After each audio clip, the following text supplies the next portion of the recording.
All right. So that's the recording that I promised. We'll organize my screen a little bit. All right. So does everybody see my screen all right? Yep. All right. Cool.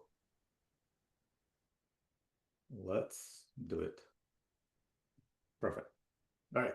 So thanks for everyone joining this webinar. It's actually a very exciting webinar because we recently introduced a new tool called change flow thinking. Strategically for us, it's a very important tool because it actually ties everything together, the entire platform and all the capabilities of the platform and of the methodology together in under one roof, under one tool, under one flow, if you will, and we'll see how it works in a moment. Now, usually every webinar we start with a quote. In this case, it's a quote from Henry Le Chatelier. If a system at equilibrium is subject to stress, the system shifts to an opposite to oppose the change. Now, why is that so important in this particular scenario? We're talking about change. We're talking about, again, even the name of the tool, it's called change flow thinking. Now, we're trying to mitigate, and we'll see in examples, we'll see in everything that we present in here today, we're trying to manage the change in our systems. And every system that we're trying to change is trying to resist the change. And the resistance of the change usually comes in forms of risks, in forms of problems that it creates, that the change eventually creates, and so on. So this tool is built for that. So let's kick it off. Now, let's talk about what change is, and by definition. And we like definitions. Whoever is not the first time here, we usually start with definitions from different places. In this case, Cambridge Dictionary is very high level. It's the process of becoming different or a situation in which something becomes different. Okay, not necessarily, it's correct, but not necessarily useful. There is a very similar definition of Oxford Dictionary, the act or process through which something becomes different. So it's pretty much the same thing. Still, in my mind, a little bit useless for our case. Now, there's a change management organization that said change is a process of moving from current state to a future state to achieve expected benefits. Okay, there is some meat into that, which we're talking why we're making this change, right? McKinsey and Company says change is the act of altering behavior, processes, or technologies to achieve better business outcomes. Very similar conceptually to what Procy, I guess the pronunciation is, said. There is a goal to that change. And then Deloitte. Deloitte says change involves applying structured approach to shifting individual teams or organization from current state to future state and achieve expected outcomes. Great, much closer to what we need actually. So the way we always want to redefine things and change things how people potentially even think, and we define change in a further way. Change is a purposeful transformation that overcomes resistance of the system. And this is where the resistance of the system comes in response to internal or external pressure. And we'll talk about the details. Now, let's talk about two different things, variation and control. And what's the difference between them and why is it even important and who is in control in each one of the situations. So first of all, variation. Variation, or sometimes we call it adjustment or small adjustments, right? It's when we're reacting to what happens in the system, right? We do acknowledge and we do keep ourselves within the limitation of the systems and within the requirements that we have set within the system and within our goals. And we try to minimize the disruption as much as possible. If you think about it, the system is the one who controls us, right? We're trying to make sure that the system runs the way it was designed to run.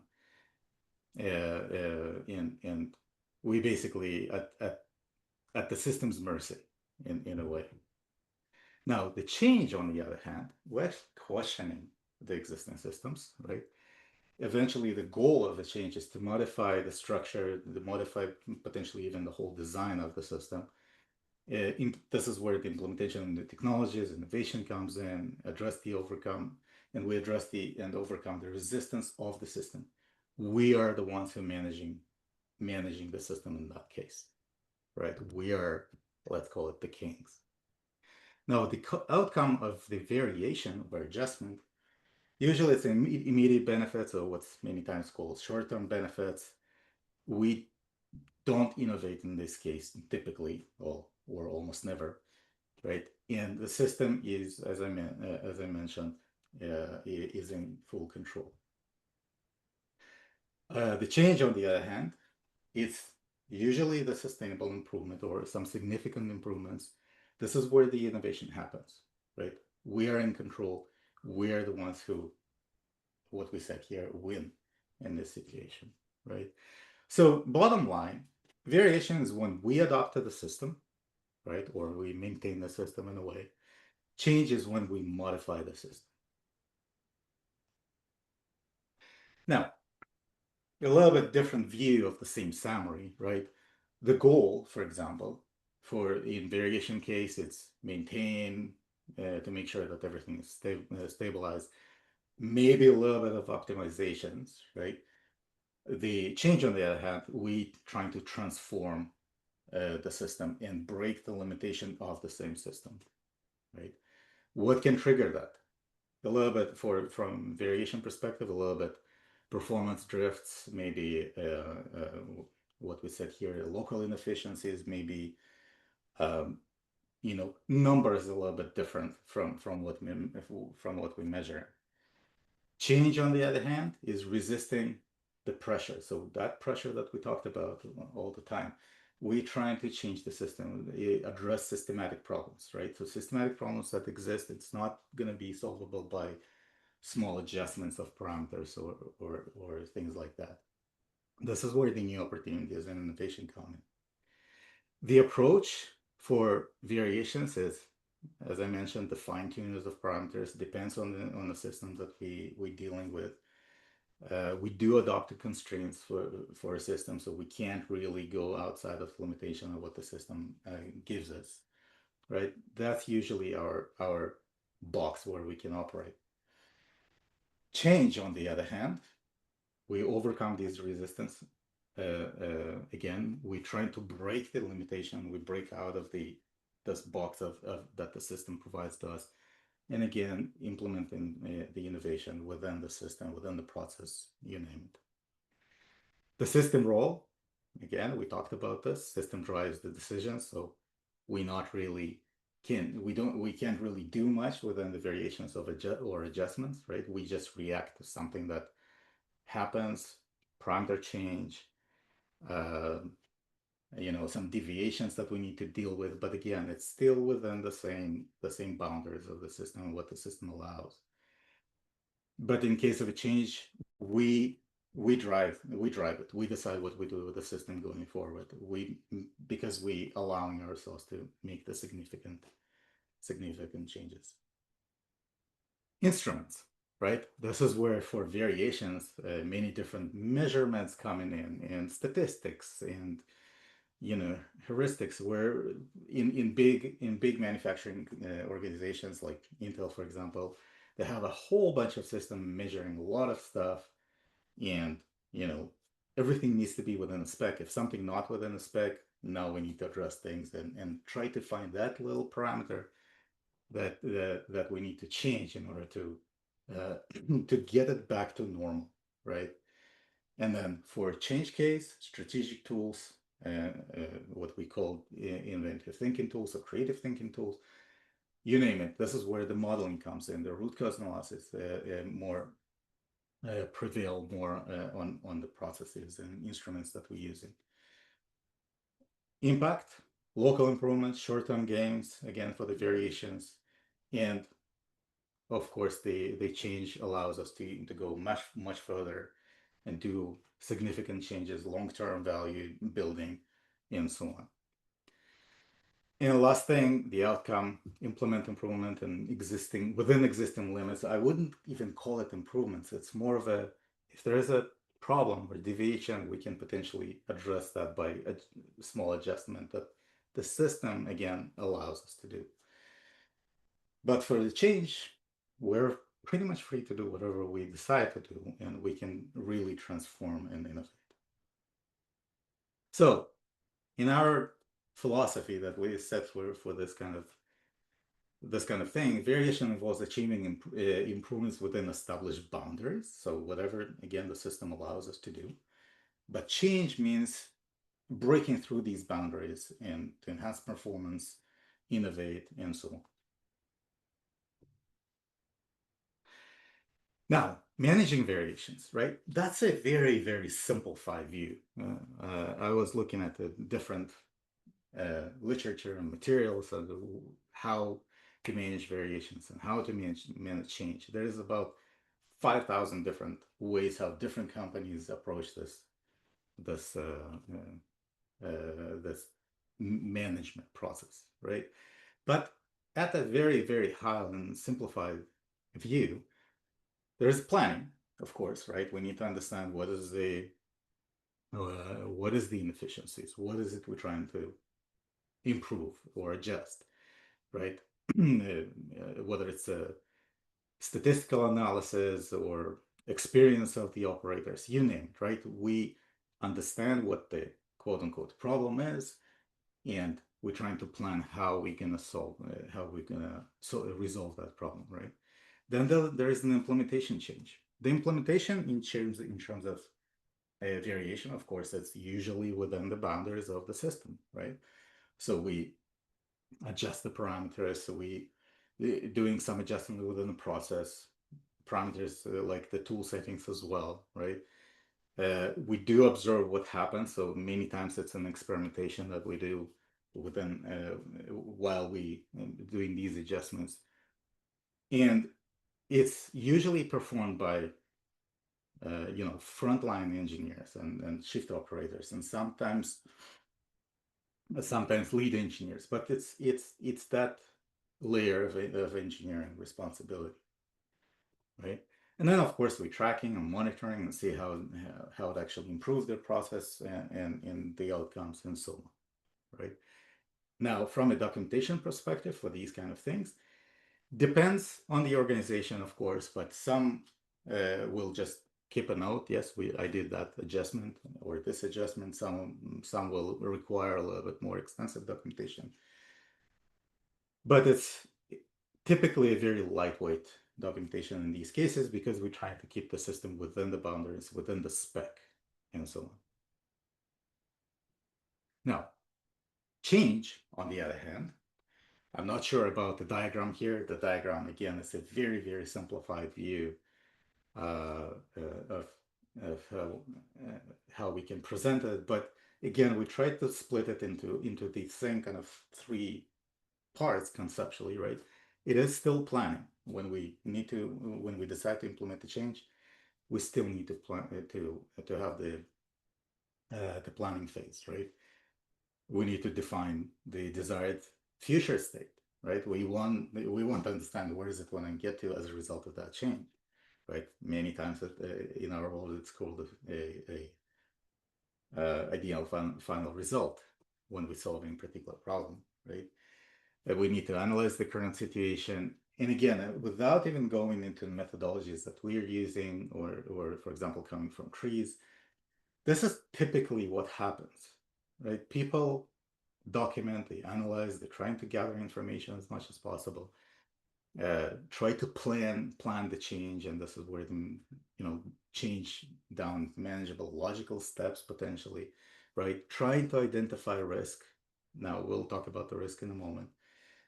And of course, get approvals from teams, management, you name it, because we need budgets, we need to run it by other, challenge our plan as much as possible, right? Then, of course, it comes implementation. Many times it ends up with a pilot. Especially if it's a significant change, We want to pilot it and see how it works. Maybe there. So the pilot, in my mind, is something that will help teams to reveal risks, problems, and some other costs potentially. All of these things, right? And this is where, of course, the monitoring of this initial implementation, potentially pilot, comes in, or it can go all the way to implementation. Again, depends on how complex the change is. And then we make an adjustment as we go. So it's a yes, it is very planned, but it's still very, very reactive approach when we start implementation because we running into problems that we didn't even think about very often, right? And then tracking. So it's the same three pillars, but a little bit different type of information is gathered. Tracking, of course, track the process, document each step. The documentation in this case is much more extensive usually. This is in Intel, for example, it's called white papers. And I know other companies that call it the same way. So this is where you actually come up with a design. You come up with the whys of these changes and present it to the people who can make actually not necessarily decision, but who's responsible for approvals of these kind of things. And then, of course, validate and set a new baseline because it's at that point it's a different system, right? And then the cycle begins again if we want to improve and make any changes again. Anatoly, anything to add in this at this stage? No, no, no. Everything is fine. All right, cool. Now, this is where the change flow thinking comes in, right? And there's a lot of different definition of what it is, right? And how we can present that. But change flow thinking is a new tool that we very recently released. It's been at works for a while. And it turns every modification or every change that we just talked about into, first of all, it's a live document, a risk scored flow. That's a very interesting definition, but we'll talk about that in a moment. And it allows teams to actually identify the risks earlier and implement the changes faster. Now, I want to touch about the risks. What is risk, right, in case of changes? In my mind, a risk is a problem that we're facing as a result of a change that we don't know how to solve, right? It's potentially a technical problem. It could be any other problem that, a change presents itself as a resistance, right? This is where the resistance comes in. We're trying to change something, right? Launch new die casting cell, whatever that means, right? This is, by the way, generated by AI. Whatever change we want to implement, it will lead to a series of things that we need to do. But any one of these things that we need to do may or may not be trivial, may or may not present a problem, may or may not present something known or unknown, right? So typically, at least what I've seen in a lot of different organizations, that people will do a very high level planning, like we've talked before. They will try to identify the risks. Now, how they identify the risks, they sit in a room and discuss it, right? It's another brainstorming session, which is great, social exercise, amazing, but it's very often it's missing the actual important things. And I can't even tell you how many times I needed to go to my manager and say, hey, we actually just 80% in, even though yesterday I said we're almost done, because, hey, we just found out that we forgot about something, right? That's a risk. That's an unknown that we failed to identify ahead of time. But what managers actually want to see, they want to see plan, usually, because it's all about money eventually, money, time, which eventually translates to money. And risk is the biggest budget eater in my mind, right? Because we know what we know, but the biggest risk is we don't know what we don't know.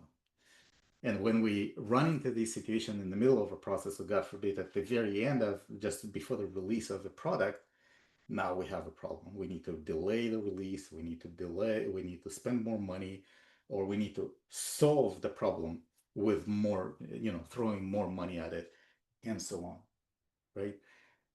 So, and usually it's blamed on the engineers. Oh, you didn't do the work identifying the risks. But what does it actually mean? Did we ever provide the engineers with the right tools to actually allow them to do that? Not so much, except their brain, they don't have anything. This is what we're trying to address with this particular tool.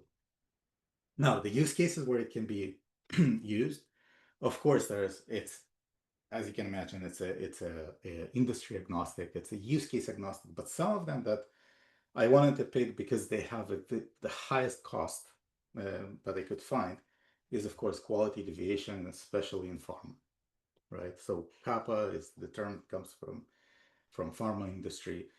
It's tens or hundreds of millions of dollars when something significant happens, right? New product introduction. Of course, it depends on the product, but some of these products, if it's a delay, for example, it could be again millions or hundreds of millions of dollars. Regulatory compliance, kind of related to all of these industries, including pharma. Again, very, very expensive when something fails there. Process optimization. It's especially manufacturing industries. It's a typically ongoing or supposed to be ongoing process all the time, right? So, what does it mean ongoing process and process of process optimization? It means that the company always implements some sort of change into their processes, into their production line, you name it, right? Continuous improvement, kind of very, very related. Not necessarily related to process, but it could be continuous improvement to the product, continuous improvement to the production line, all of these things. And of course, the most painful today is the cost reduction. And we've seen uh, a lot of effects of cost reduction in the world as failures, as falling planes out of the sky, and so on. Now, what do you get from this tool? First of all, it's a holistic mapping of the entire change.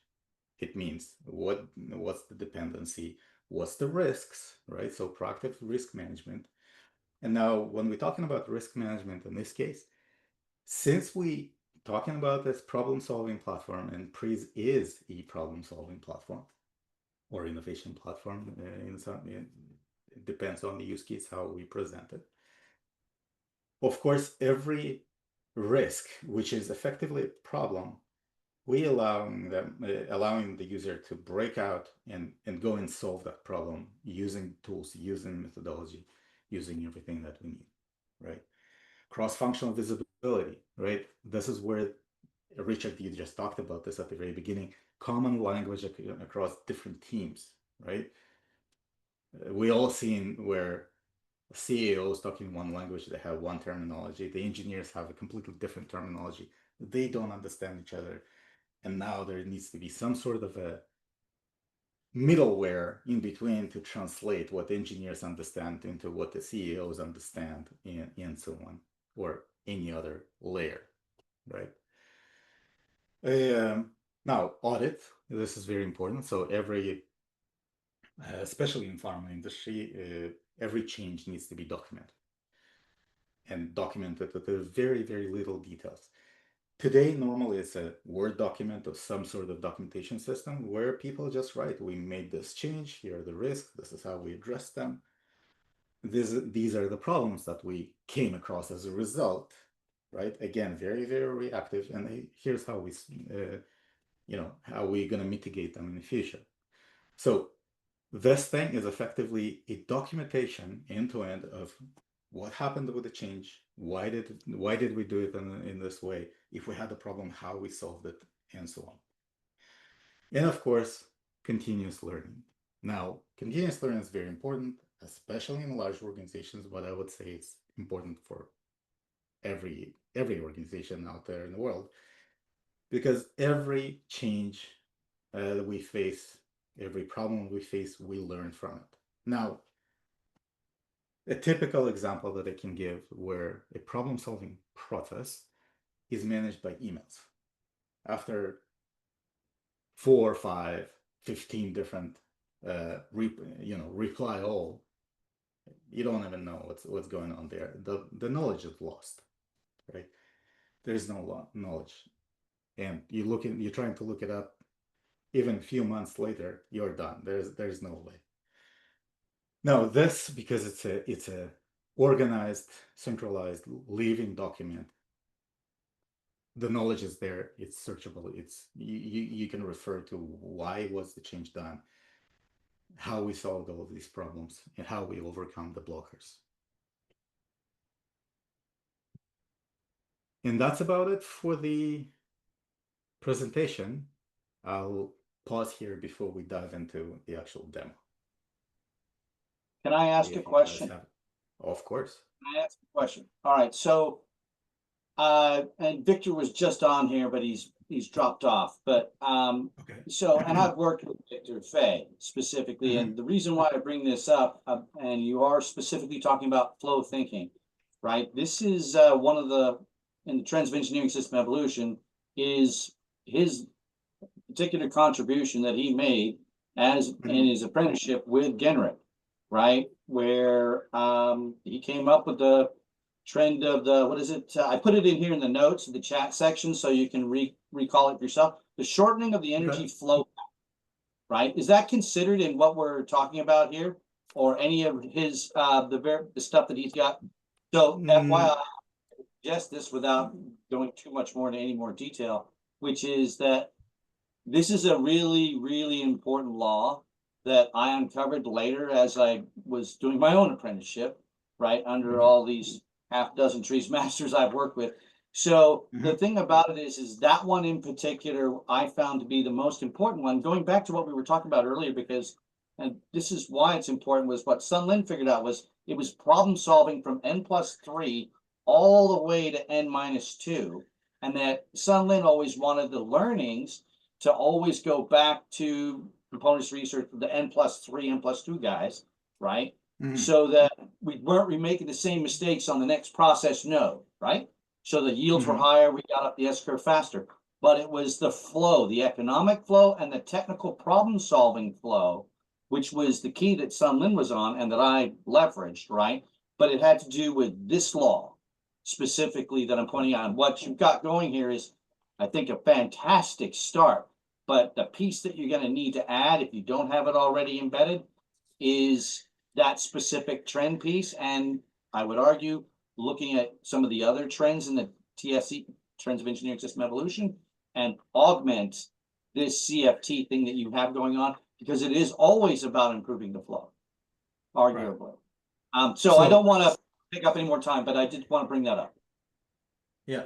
So thanks, first of all. The tool didn't come from any particular reading of any materials. It rather came from the fact that we ourselves faced these problems many times, including in PRIZ itself, where we try to implement something and then we run into situations that, like, oh, we forgot something that we didn't think about.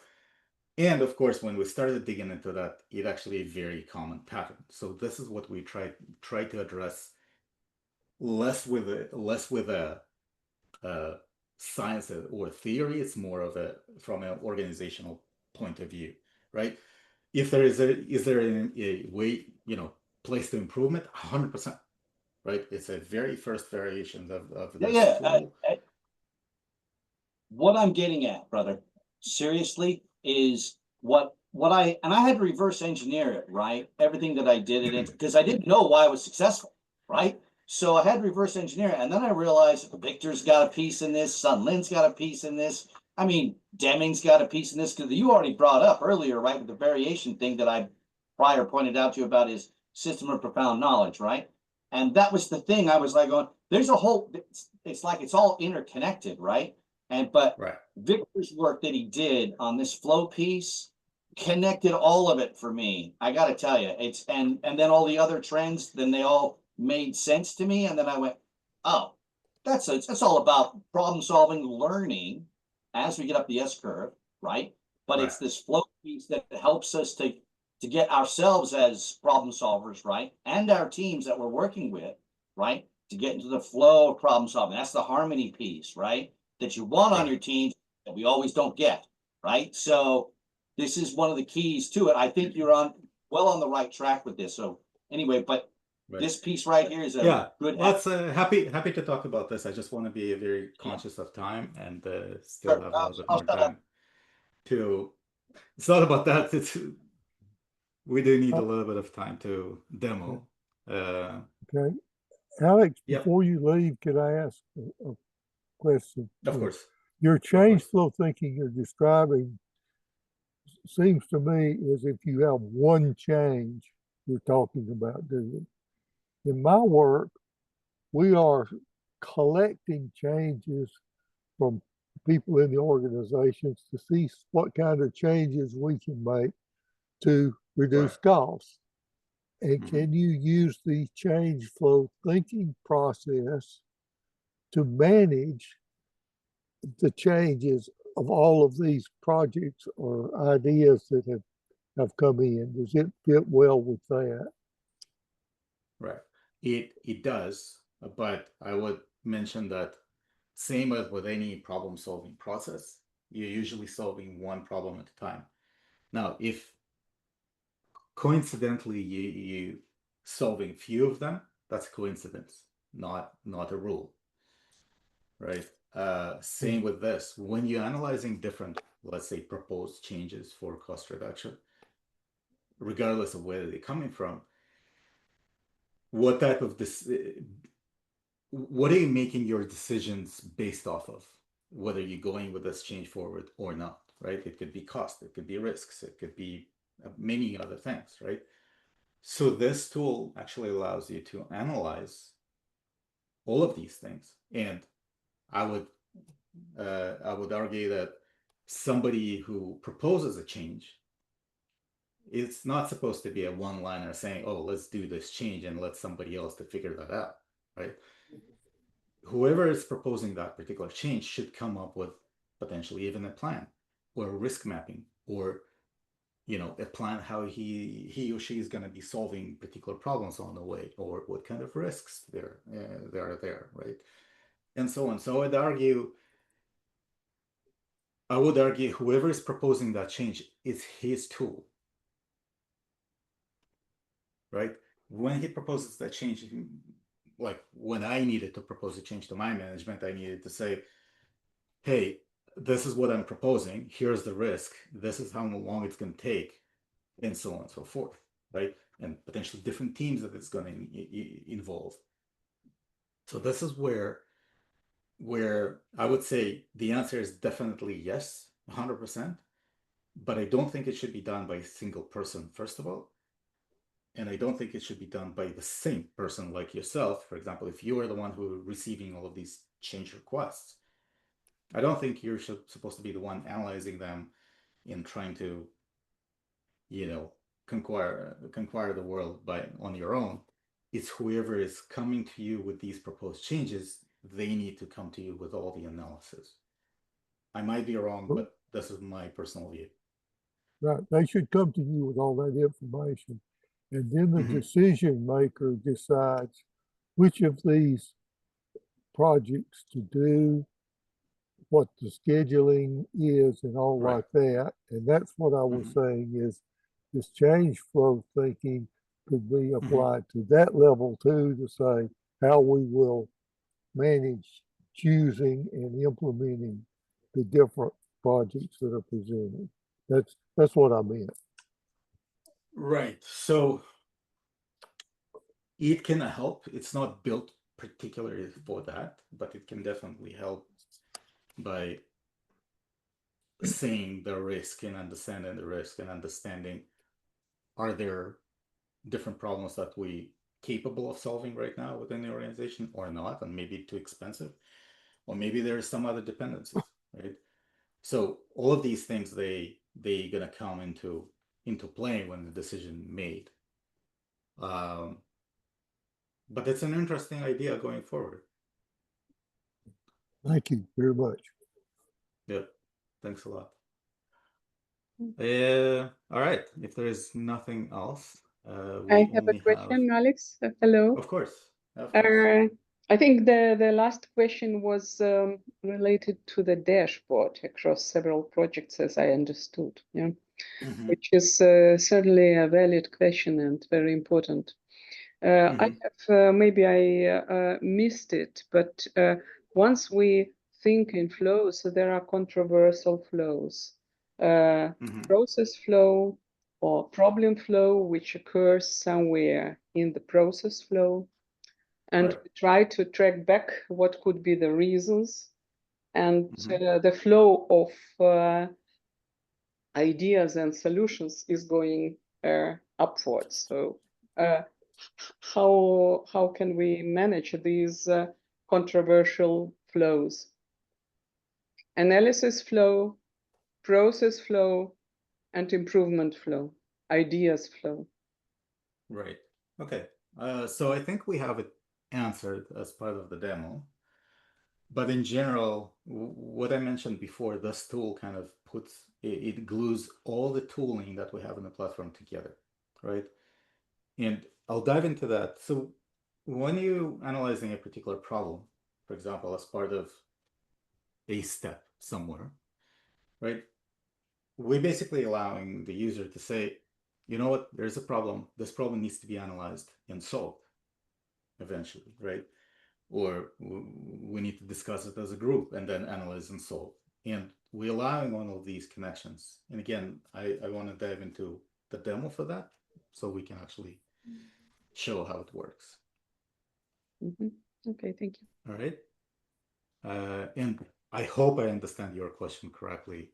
If not, correct me if I'm wrong. I will write you. All right. Cool. Okay, thank you. Okay.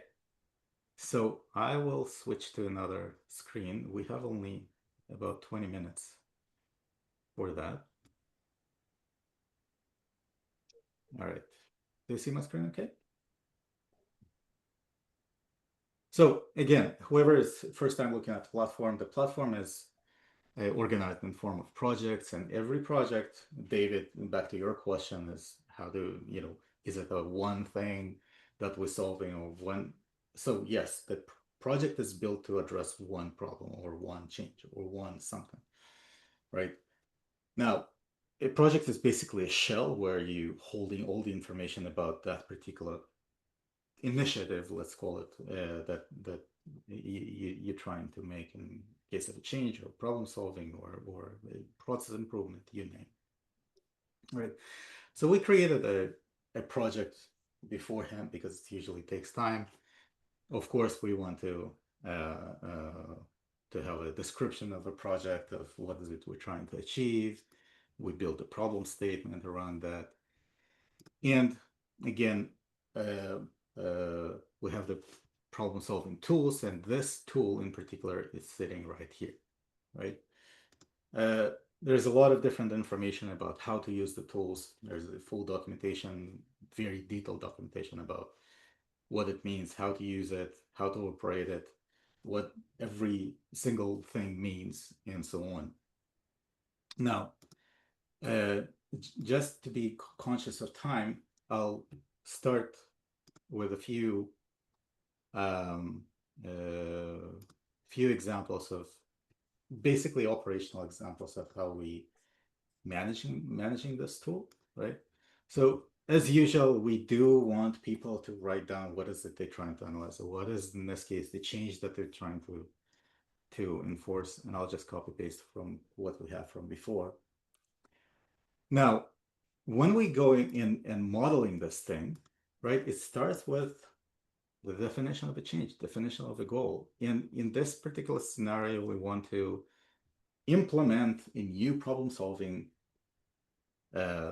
tool in manufacturing plants, right? Introduce, that's what painful for us, a problem-solving tool or platform in manufacturing organization, right? Now, it's a goal. It's what we want to change. Amazing, great. But now we can start breaking it down into basically steps, right? And we can say, okay, first of all, we need to get an approval from management. Okay, cool. And then next step, and next step, and next step. So basically, we can go into these details, get an approval from the IT department. Again, I'm trying to be very, very simplistic in here. When you're talking about manufacturing organizations, that's much more complex and potentially much more detailed and so on. But just to show the mechanics of the tool itself, this is what it looks like. Now, as we're going further and we continuing further, let's say another one, sign a contract with a supplier, and so on. Now, when we're going through these kind of steps, and these steps they can be reordered, and we can do all kind of different things with them. But the most important, when we're going through these steps, first of all, we can identify, we can understand, is it the problematic step? Do we know everything about that? Do we not?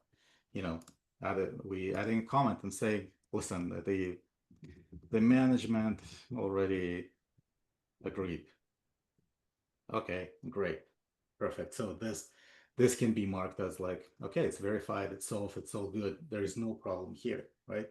Some other step might be potentially problematic because there is a bunch of things that we don't know, and so on. So we start digging into these different phases and steps as we go. Okay, now I'll switch to another one that we kind of pre-built earlier. And this is potentially how it might, oops, that's not the right one. I just opened exactly the same one. This is potentially how it might look like, right? So the management generally agreeing, there's no problem here, there's no problem here. Ensure proper training, that's potentially going to be a problem, right? Training is great, but is it actually going to ensure adoption? Same with this thing. Potentially a blocker or maybe even problematic. So as we go, we dive into these different stages. Now, imagine itself that we decide to go into this thing and dig deeper, right? What does it mean, dig deeper? If, as I mentioned before, if a step is problematic, it means that there is a problem that we don't know how to solve, or there is something that we not sure about, we don't know about it, and so on. This is where we can start analyzing things, and we can say, you know what, we can analyze things with functional model. And now this functional model is becoming inseparable part of that particular step because it's analyzing this particular step.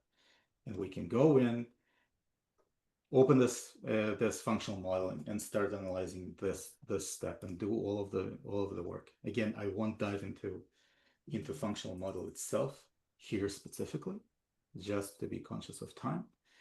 But that's the whole idea around about this. We can add, hey, we need to meet about this. Let's create a meeting. We need to discuss how to onboard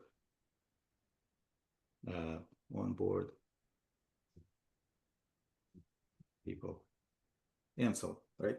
So a meeting getting created, and so on. So all of these things, they tie in together into one flow where we're identifying the risks, we're identifying the problem, we're trying to solve them. Now, if we need to say, you know what, the way maybe instead of doing this, we can go an alternative path, and we can say, you know what, instead of just going traditional training, we can go some other way and solve this problem in a different way. Maybe it's not a training, maybe it's create a group of leaders and trainees who will train the others, and so on, right? Margot, it's I think it's in your very relevant to your space as well, in terms of training the trainee, and so on. So every piece of it can be branched off and then solved separately as another thing to be, assigned. Oops, sorry, assign a training owner, and so on, for example, right? And then again, if this step is problematic, great, let's analyze it even further. So it's a living, breathing document. Everybody can look at this. Everybody can understand what's been done, whether it's in different meetings, tools, or the different tasks being created as a result of that.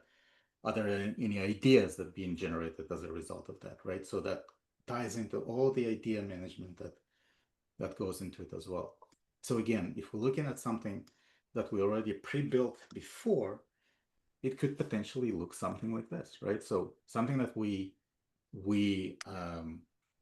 marked as problematic before, now we potentially found a solution, and now it is verified and we solved it.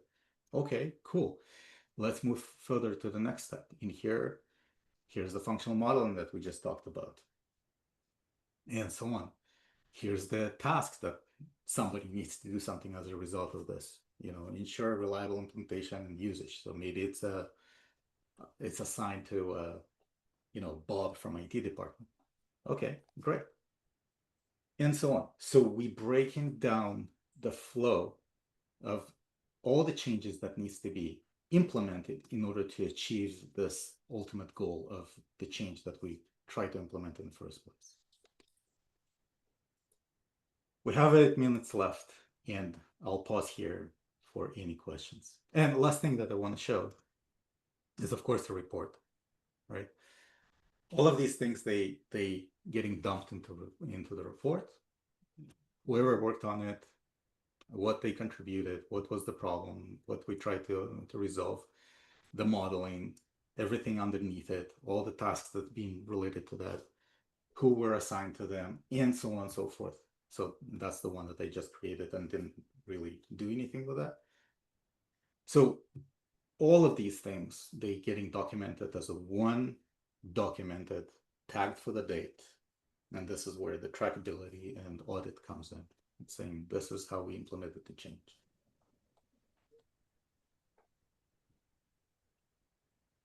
There's, of course, much more to it. And the thing that I love about this tool, that it's very, very flexible. And how people can use it, it's really up to them. How they're managing the change, it's really up to them. But what we do allow people to do, we're allowing them to tie all the information together. Because again, usually problem solved in emails or boardroom on a whiteboard and it's getting lost. The knowledge is lost. How we analyze the risks, it's again somewhere in communication, emails, maybe in meeting notes, you name it. Again, it's lost. We don't learn from it as we go in a typical situation. In this case, it's all in one place. Again, we talk in the same language because we're looking at the same picture. We talk in the same terms across the teams and across managerial levels. Can I say something? Here. Of course. Can I? So going back to what you just said about you got to manage these different, we'll call it disciplines within the company or the organization, or even multiple organizations you might be dealing with. Going back to that common language issue that everybody can understand, even if you're not an engineer, right? And that's where this flow approach, and for that matter, functional modeling, I would argue, is what people are actually looking for. Because when you look at all the administrative problems of managers screwing everything up, right? And let's face it, they have a very long track record, far superior to any engineer I ever met, right? Their ability to destroy something that is really good for the organization, off the charts, right? So they got skills that, The rest of us, we are mere peons, right?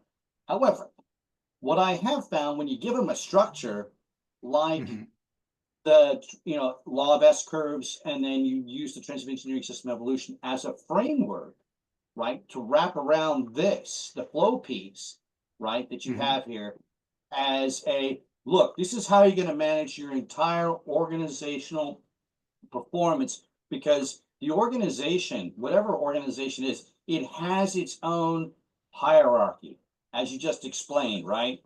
And so how do you how do you give yourself as the person who's introducing the change, trying to get all these, we'll call it corral the cats, right? Because let's face it, they're all going in different directions and everybody's got a different agenda, and usually it will be at your expense because you're just naive, right? So you got to learn how to, we'll call, how do I put this? I'm not even going to be polite about it. How do I twist arms, basically? And influence them is another way of saying the more polite, politically correct way. Okay, so that's why I'm really good at what it is I do, Alex, is because I understand all the levers, how everybody's measured. And so one of the things when I can get them all looking at the same, either functional model, right, or even the S curve and how the business system itself. That's why I put a graphic in here, by the way, in the chat section, where I highlight the optimization of flows thing from Victor, right? But that was the thing. It was a way in which I could get everybody who was a senior exec all the way down to the guy who was a janitor, right? And everybody in between all speaking the same language, because we understood the format. Oh, this is how we're going to evolve this system, the business system, as in how we're going to manage this together as a team, right? And as individual contributors, that it all works operationally and organizationally effectively by understanding these essentially guidelines. And then what you've got here with this CFT approach, right, helps to sort of harmonize the whole bloody lot. Because this was the part that I didn't get to finish, was what Sun Lin figured out wasn't just a problem-solving flow, it was an economic flow, right? And I tell you what, everybody in finance, right, because they're at the end of the day, they all get to say, right, they have final signature authority, right? When you get finance on your side, trust me when I say this, having many years of being experienced and successful at doing so, the room is yours, meaning you will own all of them, right? And so that's why it's really important. And so they never understood why I was this good, but it was because of this, right? So anyway, I offer that up to everybody for us to think about, sort of like, is this tool, what you've provided, is like, oh, it's a means by which to get everybody on the same page and everybody thinking about everything together, and then all accessing this file, and then all of a sudden, oh, I see what you're trying to do here, Alex, or I see what Margot's trying to do, or Elena, right? And it's sort of like, oh, okay, yeah, all right, I can help out with that, right? And you get everybody on the same page, right? So it makes it easy. That's exactly the point. I'll leave it at that, but I wanted to put it out because I think this is brilliant. Anyway, enough. Thank you. On my part. Thank you. Elena, I think you had the question as well. I think you're muted.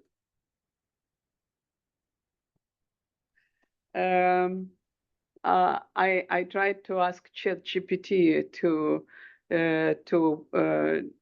define the change flow, to implement change flow thinking for introducing IT tool in problem solving, and it's actually, the answer was excellent.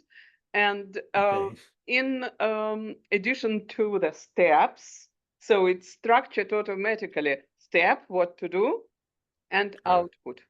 And I think it's wonderful, because once we say, okay, it's done, what is done, what is output? It may be, once we all together, when we present the flows, we use different presentation modes, flow map or SciPoc or whatever. And my question is actually two questions. Are you thinking in introducing some IT agent or something like this in your software? Not to switch between ChatGPT and copy and paste, etc. First question and second question, right. Different modalities of presentation, the flow. For example, including outputs, including inputs, whatever. Right.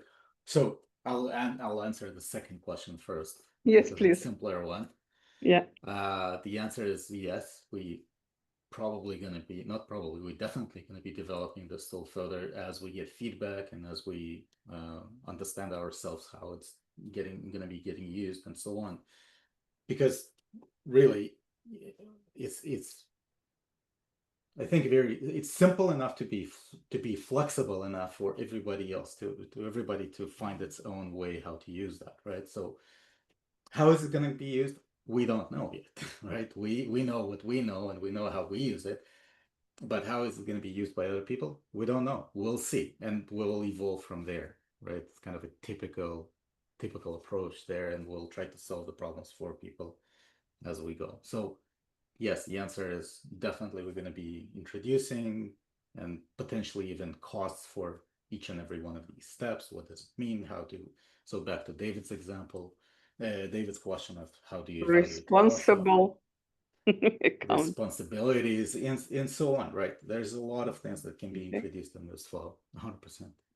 The other thing in terms of agent, yes, to be honest, we already have some AI assistants already embedded into the platform. Now, for example, this one. Now, with the AI assistants and problem solving in general, we need to be very, very careful because from one hand, it feels like AI can solve the problem, but what it can really do, it can compile some answers from the past, right? It only trained on something from the past. It cannot be creative. It's been proven many times over, not only by us, by much bigger people and organizations than us. It cannot solve problems. It's a statistical tool. It can statistically, it can provide you the answer that statistically fits the best to your question. That's all it can do. It cannot be creative, right? It can, for example, when you're trying to ask what's the flow and what the risks are, it can only statistically guess what the risks are, but AI doesn't know your organization, your mindset, and so on. It doesn't have that context. So this is where we need to be very careful with AI, especially in problem solving, because yes, we can provide feedback, but we want to avoid the situation where AI solves or tries to solve a problem for somebody for that reason that I said, and another reason that actually makes people dumber. We don't want that. We're trying to make people smarter, right? And probably one of the not many companies today that are trying to do that, and Marga's company is one of them as well. Thank you for that. But yeah, we need to evolve this thing rather than technology, right? Technology is important, amazing, and it helps us to be more effective, but we need to be very smart about that. Yeah, sure. It certainly depends on how you generate your question for ChatGPT. Yeah, because you can do this and ask, for example, how do you think? Did I make it right? And you have you get feedback, whatever. Exactly. Yeah. Exactly. So maybe feedback, it is good or bad, but it's alternative view. All right. Thank you very much. Thank you. I agree. Yeah. And another thing that we did try, or very early in experimentation, is when because effectively all of these tools, they help us think, right? But it effectively also help the machine think if we organize this information in the correct way, right? Because the solutions are there potentially. How do you find them? That's a different question, and which solution you are applying where is a different question. So we did a few experimentation, for example, feeding functional modeling into AI and asking different questions about that. So that was an interesting experiment because all of a sudden the AI can be smart enough about, oh, you're talking about this component and this function and so on, right? So it's not just asking a very high level global question. It's being very focused. Same as we as human beings, we want to be focused so it's easier for us to solve a particular problem. It's the same thing. Right. So again, early in experimentation. Yeah, thank you. Thank you. All right. So we're a little bit over time. Right. If there are any other questions, I'm happy to answer. If not, the recording going to be published. We're going to be sending out an email to everyone with a recording, with published page, with published deck as well. And please reach out and watch out for our next webinar. Thank you very much. Thank you so much. And I really look forward to our next conversation. Thank you. Thanks, Mark. Bye-bye. Thanks, guys.